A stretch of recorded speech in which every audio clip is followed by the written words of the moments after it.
दोस्तों, कहानियों की दुनिया में आप सभी का स्वागत है। आज हम सुनेंगे मुंशी प्रेमचंद द्वारा लिखित कहानी बड़े घर की बेटी। बेनी माधो सिंह गौरीपुर गांव के जमींदार और नंबरदार थे। उनके पितामह किसी समय बड़े धन धान संपन्न थे। गांव का पक्का तालाब और मंदिर, जिनकी अब मरम्मत भी मुश्किल थी, उन्हीं के कृति स्तंभ थे। कहते हैं इस दरवाजे पर हाथी झूमता था। अब उसकी जगह एक बूढ़ी भैंस थी, जिसके शरीर में अस्थि पंजर के सिवा और कुछ शेष न था, पर दूध शायद बहुत देती थी, क्योंकि एक न एक आदमी हांडी लिए उसके सिर पर सवारी रहता था। बेनी माधो सिंह अपनी आधी से अधिक संपत्ति वकीलों को भेंट कर चुके थे। उनकी वर्तमान आय 1,000 रुपये वार्षिक से अधिक न थी। ठाकुर साहब के 2 बेटे थे। बड़े का नाम श्रीकंठ सिंह था। उसने बहुत दिनों के परिश्रम और उद्योग के बाद बीए की डिग्री प्राप्त की थी। अब एक दफ्तर में नौकर था। छोटा लड़का लाल बिहारी सिंह दोहरे बदन का सजीला जवान था। भरा हुआ मुखरा, चौड़ी छाती, भैंस का 2 सेर ताज़ा दूध हुआ उठकर सवेरे पी जाता था। श्रीकंठ सिंह की दशा बिल्कुल विपरीत थी। इन नेत्र प्रिय गुणों को उन्होंने बीए इन्हीं 2 अक्षरों पर न्यौछावर कर दिया था। इन 2 अक्षरों ने उनके शरीर को निर्बल और चेहरे को कांतिहीन बना दिया था। इसी से वैदव ग्रंथों पर उनका विशेष प्रेम था। आयुर्वेदिक औषधियों पर उनका अधिक विश्वास था। शाम सवेरे उनके कमरे से प्रायः खरल की सुरीली कर्ण मधुर ध्वनियाँ सुनाई दिया करती थी। लाहौर और कलकत्ते के वैद्यों से बड़ी लिखी पढ़ी रहती थी। श्रीकंठ इस अंग्रेजी डिग्री के अधिपति होने पर भी अंग्रेजी सामाजिक प्रथाओं के विशेष प्रेमी न थे, बल्कि वो बहुधा बड़े जोर से उसकी निंदा और तिरस्कार किया करते थे। इसी से गांव में उनका बड़ा सम्मान था। दशहरे के दिनों में वह बड़े उत्साह से रामलीला होते और स्वयं किसी न किसी पात्र का पाठ लेते थे। गौरीपुर में रामलीला के वही जन्मदाता थे। प्राचीन हिंदू सभ्यता का गुणगान उनकी धार्मिकता का प्रधान अंग था। सम्मिलित कुटुंब के तो वह एकमात्र उपासक थे। आजकल स्त्रियों कुटुंब में मिलजुल कर रहने की जो अरुचि होती है, उसे वह जाति और देश दोनों के लिए हानिकारक समझते थे। यही कारण था कि गांव की ललनाएं उनकी निंदक थी। कोई कोई तो उन्हें अपना शत्रु समझने में भी संकोच न करती थी। स्वयं उनकी पत्नी को ही इस विषय में उनसे विरोध था।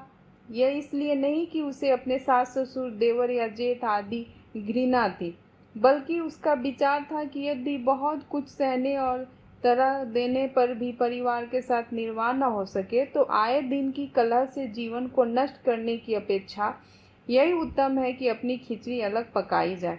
आनंदी एक बड़े उच्च कुल की लड़की थी। उसके बाप एक छोटी सी रियासत के तालुकेदार थे।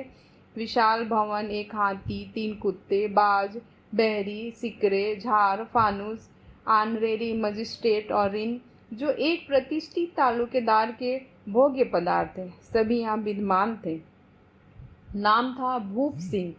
बड़े उदार चित्त और प्रतिभाशाली पुरुष थे, पर दुर्भाग्य से लड़का एक भी न था। 7 लड़कियां हुई और देवयोग से सबकी सब जीवित थी। पहली उमंग में तो उन्होंने 3 ब्याह दिल खोलकर किए, पर 15-20 हजार रुपये का कर्ज सिर पर हो गया तो आंखें खुली, हाथ समेट लिया। आनंदी चौथी लड़की थी। वह अपनी सब बहनों से अधिक रूपवती और गुणवती थी। इसे ठाकुर भूप सिंह उसे बहुत प्यार करते थे। सुंदर संतान को कदाचित उसके माता पिता भी अधिक चाहते हैं। ठाकुर साहब बड़े धर्म संकट में थे कि उसका विवाह कहाँ करें। न तो यहाँ यही चाहते थे कि ऋण का बोझ बढ़े, और न यही स्वीकार था कि उसे अपने को भाग्यहीन समझना पड़े। एक दिन श्रीकंठ उनके पास किसी चंदे का रुपये मांगने आए। शायद नागरी प्रचार का चंदा था। भूप सिंह उनके स्वभाव पर रीझ गए और धूमधाम से श्रीकंठ सिंह का आनंदी के साथ विवाह हो गया। आनंदी अपने नए घर में आई तो यहाँ का रंग ढंग कुछ और ही देखा। जिस टीम टाम की उसे बचपन से ही आदत पड़ी हुई थी, वह यहाँ नाम मात्र को भी न थी। हाथी घोड़ों का तो कहना ही क्या, कोई सजी हुई सुंदर बहली तक न थी। रेशमी स्लीपर साथ लेकर आई थी, पर यहाँ बाग कहाँ। मकान में खिड़कियाँ तक न थी, न जमीन पर फर्श, न दीवार पर तस्वीरें। यह एक सीधा साधा देहाती गृहस्थी का मकान था। किंतु आनंदी ने थोड़े ही दिनों में अपने को इस नई अवस्था के ऐसे अनुकूल बना लिया मानो उसने विलास के समान कभी देखे ही न थे। एक दिन दोपहर के समय लाल बिहारी सिंह 2 चिड़िया लिए हुए आया और भाव से बोला, जल्दी से पका दो, मुझे भूख लगी है। आनंदी भोजन बनाकर उसकी राह देख रही थी। अब वह नया व्यंजन बनाए बैठी। हांडी में देखा तो घी पाव भर से अधिक न था। बड़े घर की बेटी किफ़ायत क्या जाने, उसने सब घी मांस में ही डाल दिया। लाल बिहारी खाने बैठा तो दाल में घी न था। बोला, दाल में घी क्यों नहीं छोड़ा? आनंदी ने कहा, घी सब मांस में पड़ गया। लाल बिहारी जोर से बोला, अभी परसों ही तो घी लाया था, इतनी जल्दी खत्म हो गई? आनंदी ने उत्तर दिया, आज तो कुल पाव भर रहा था, वह सब मैंने मांस में डाल दिया। जिस तरह सूखी लकड़ी जल्दी से जल उठती है, उसी तरह क्षुधा से बावला मनुष्य जरा जरा सी बात पर तिनक जाता है। लाल बिहारी को भावच की यह ढिठाई बहुत बुरी लगी। तिनक कर बोला, मैंने तो चाहे घी की नदी बहती, मैके में तो चाहे घी की नदी ही बहती हो। स्त्री गालियाँ सह सकती है, मार भी सह सकती है, पर मैके की निंदा उसे नहीं सही जाती। आनंदी मुंह फेर कर बोली, हाथी मरा भी तो 9 लाख का, वहाँ इतना घी नित्य नाई कहाँ खा जाते हैं। लाल बिहारी जल गया, थाली उठाकर पलट दी और बोला, जी चाहता है जी पकड़ कर खींच लूँ। आनंदी को भी क्रोध आ गया, मुंह लाल हो गया। बोली, वह होते तो आज इसका मजा चखाते। अब अनपढ़ उज्जर ठाकुर से न रहा गया। उसकी स्त्री एक साधारण जमींदार की बेटी थी। जब जी चाहता उस पर हाथ साफ कर लिया करता था। खड़ाऊ उठाकर आनंदी की ओर जोर से फेंका और बोला, जिसके गुमान पर भूली हुई हो ना, उसे भी देखूंगा और तुम्हें भी। आनंदी ने हाथ से खड़ाऊ रोकी, फिर बच गई पर उंगली में सिर बच गई पर उंगली में चोट लग गई। क्रोध के मारे हवा से हिलते पत्ते की भांति कांपती हुई अपने कमरे में आकर खड़ी हो गई। स्त्री का बल और साहस, सम्मान और मर्यादा पति तक ही है। उसे अपने पति के ही बल और पुरुषत्व का घमंड होता है। आनंदी खून का घूंट पी कर रह गई। श्रीकंठ सिंह शनिवार को घर आया करते थे। बृहस्पति को यह घटना हुई थी। 2 दिन तक आनंदी को भवन में रही, न कुछ खाया न कुछ पिया, उसकी बाट देखती रही। अंत में शनिवार को वह नियमानुसार संध्या समय घर आए और बाहर बैठकर कुछ इधर उधर की बातें, कुछ देश काल संबंधी समाचार तथा कुछ नए मुकदमे आदि की चर्चा करने लगे। यह वार्तालाप 10 बजे रात तक होता रहा। गांव के भद्र पुरुषों को इन बातों में ऐसा आनंद मिलता था कि खाने पीने की भी सुधि न रहती थी। श्रीकंठ को पिंड छुड़ाना मुश्किल हो जाता था। ये 2-3 घंटे आनंदी ने बड़े कष्ट से काटे। किसी तरह भोजन का समय आया, पंचायत उठी, एकांत हुआ तो लाल बिहारी ने कहा, भैया आप जरा भाभी को समझा दीजिएगा कि मुंह संभाल कर बातचीत किया करे, नहीं तो एक दिन अनर्थ हो जाएगा।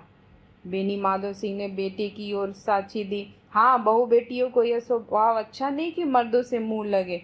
लाल बिहारी वो बड़े घर की बेटी है, तो हम भी तो कोई कुर्मी कहा नहीं है? श्रीकंठ ने चिंतित स्वर ने पूछा, आखिर बात क्या है? लाल बिहारी ने कहा, कुछ भी नहीं, यूँ ही आप उलझ गई। मैके के सामने हम लोगों को कुछ समझती ही नहीं है।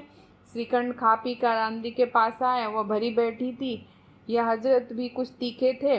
आनंदी ने पूछा, चित्त तो प्रसन्न है? श्रीकंठ बोले, बहुत प्रसन्न है, पर तुमने आजकल घर में यह क्या उपद्रव मचा रखा है? आनंदी की त्योरिया पर बल पड़े। झुंझलाहट के मारे बदन में ज्वाला सी धक उठी। बोली, जिसने तुमसे ये आग लगाई है उसी को पाऊँ तो मुँह झुलस दूँ। श्रीकंठ, इतनी गर्म क्यों होती हो? बात तो कहो। आनंदी, क्या कहो? यह मेरे भाग्य का फेर है, नहीं तो गंवार छोकरा जिसको चपरासीगिरी करने का भी सहूर नहीं है, मुझे खराऊ से मार कर यूँ ना करता। श्रीकंठ, सब हाल साफ सब कहा तो मालूम हो, मुझे तो कुछ पता ही नहीं। आनंदी, परसों तुम्हारे लाडले भाई ने मुझसे मांस पकाने को कहा। घी हांडी में पाव भर से अधिक न था, वह सब मैंने मांस में डाल दिया। जब खाने बैठा तो कहने लगा, दाल में घी क्यों नहीं है? बस इसी पर मेरे मैके को बुरा भला कहने लगा। मुझसे न रहा गया, मैंने कहा कि हाँ, वहाँ इतनी घी तो नाई का हार खा जाते हैं और किसी को जान भी नहीं पड़ता। बस इतनी सी बात पर इस अन्यायी ने मुझ पर खड़ाऊ फेंक दी, मारी। यदि हाथ से न रोक लेती तो सर फट जाता। उसी से पूछो मैंने जो कुछ कहा है वह सच है या झूठ है? श्रीकंठ की आंखें लाल हो गई। बोले, यहाँ तक हो गया कि छोकरे के ये साहस? आनंदी स्त्री के स्वभाव अनुसार रोने लगी, क्योंकि आंसू उनके पलकों पर रहते हैं। श्रीकंठ बड़े धैर्यवान और शांति पुरुष थे। उन्होंने कदाचित ही कभी क्रोध किया था। स्त्रियों के आंसू पुरुषों की क्रोधाग्नि भड़काने में तेल का काम देते हैं। रात भर कोर्टे बदलते रहे, उग्रता के कारण पलक तक न झपकी। प्रातःकाल अपने बाप के पास जाकर बोले, दादा अब इस घर में मेरा निवाह न होगा। इस तरह की विद्रोहपूर्ण बातें कहने पर श्रीकंठ ने कितनी ही बार अपने कई मित्रों को आड़े हाथ लिया, परंतु दुर्भाग्य आज उन्हें स्वयं वे ही बातें अपने मुंह से कहनी पड़ी। दूसरों को उपदेश देना ही कितना सहज है। बेनी माधव सिंह घबरा उठे और बोले, क्यों श्रीकंठ?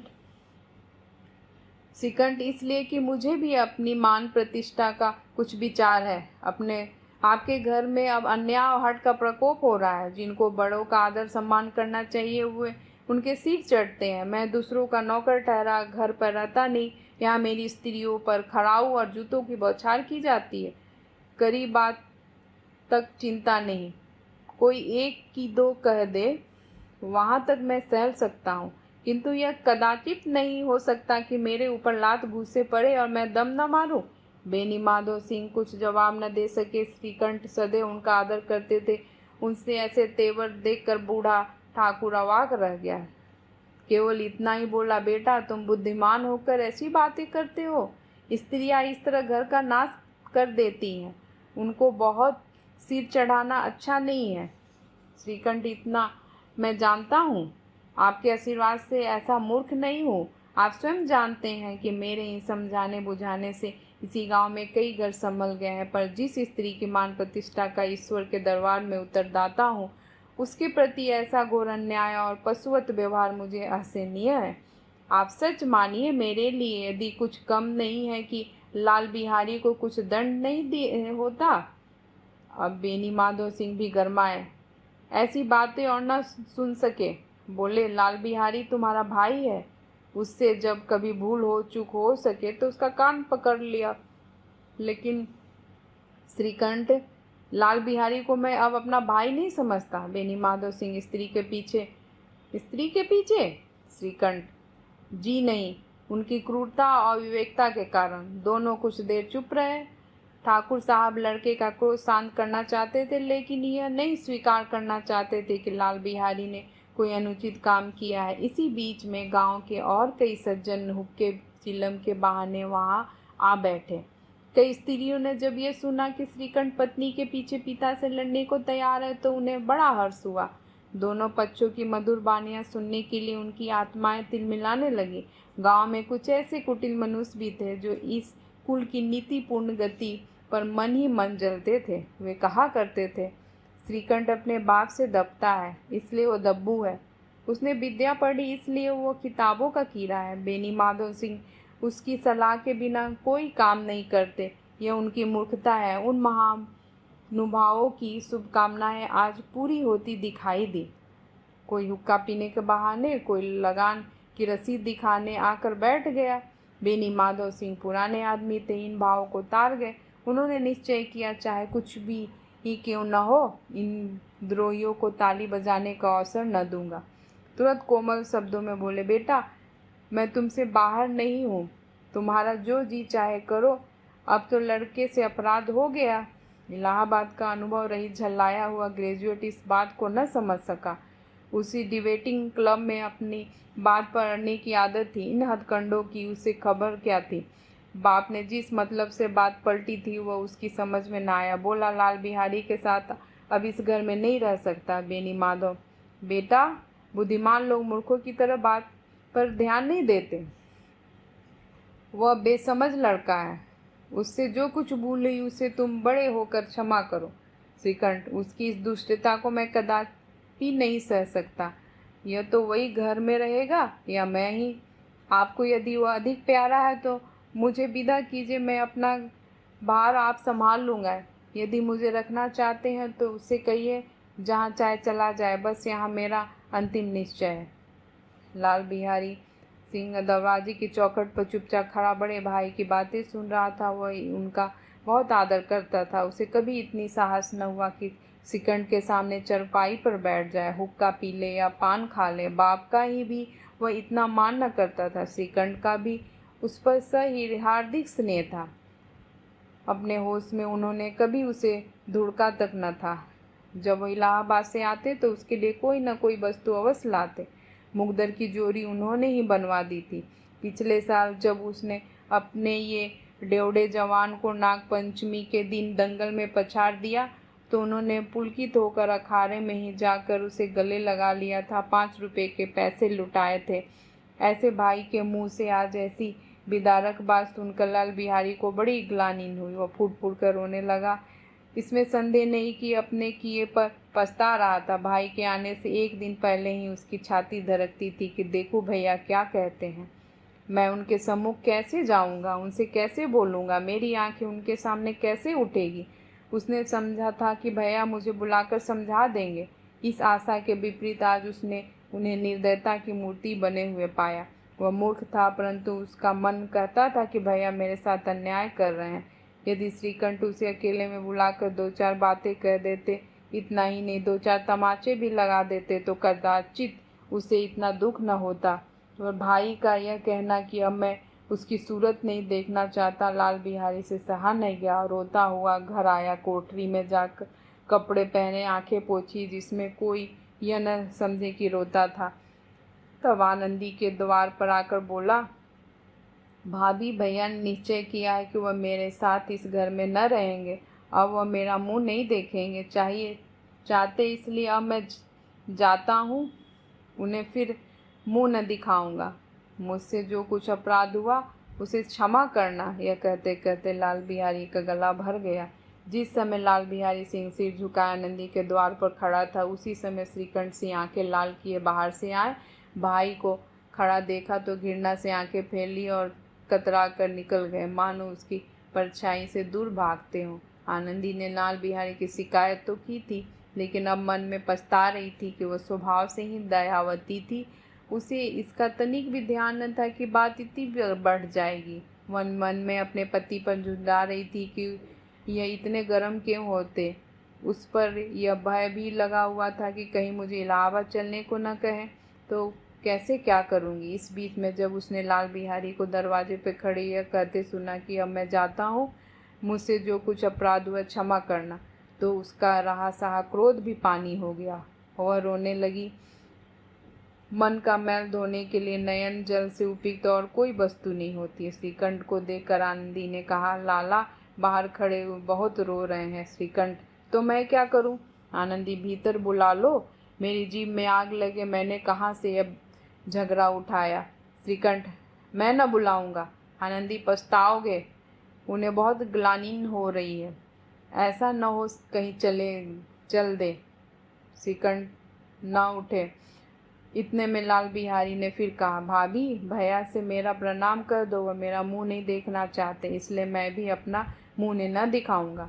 लाल बिहारी इतना कहकर लौट पड़ा। शीघ्रता से दरवाजे की ओर बढ़ा। अंत में आनंदी कमरे से निकली और उसका हाथ पकड़ लिया। लाल बिहारी ने पीछे फिर कर देखा और आंखों में आंसू भरे बोला, मुझे जाने दो। आनंदी, कहाँ जाते हो? लाल बिहारी, जहाँ कोई मेरा मुंह न देखे। आनंदी, मैं न जाने दूंगी। लाल बिहारी, मैं तुम लोगों के साथ रहने योग्य नहीं हूँ। आनंदी, तुम्हें मेरी सौगंध, अब एक पग भी आगे न बढ़ाना। लाल बिहारी, जब तक मुझे यह न मालूम हो जाए कि भैया का मन मेरी तरफ से साफ हो गया है, तब तक मैं इस घर में कदापि न रहूँगा। आनंदी, मैं ईश्वर को साक्षी देकर कहती हूँ कि तुम्हारी ओर से मेरे मन में तनिक भी मैल नहीं है। अब श्रीकंठ का हृदय भी पिघला। उन्होंने बाहर आकर लाल बिहारी को गले लगा लिया। दोनों भाई खूब फूट फूट कर रोए। लाल बिहारी ने सिसकते हुए कहा, भैया अब कभी मत कहना कि तुम्हारा मुंह न देखूंगा। उसके सिवा आप जो दंड देंगे मैं सहर्ष स्वीकार कर लूँगा। श्रीकंठ ने कांपते हुए स्वर में कहा, लल्लू इन बातों को बिल्कुल भूल जाओ। ईश्वर चाहेगा तो फिर ऐसा अवसर न आएगा। बेनी माधव सिंह बाहर से आ रहे थे। दोनों भाइयों को गले मिलते देखकर आनंद से पुलकित हो गए।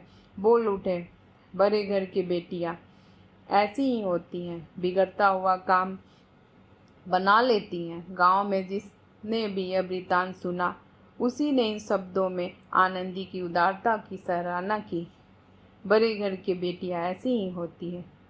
दोस्तों, कहानी को सुनने के लिए बहुत बहुत धन्यवाद। मैं फिर हाजिर होंगी एक नई कहानी के साथ। तब तक के लिए नमस्कार।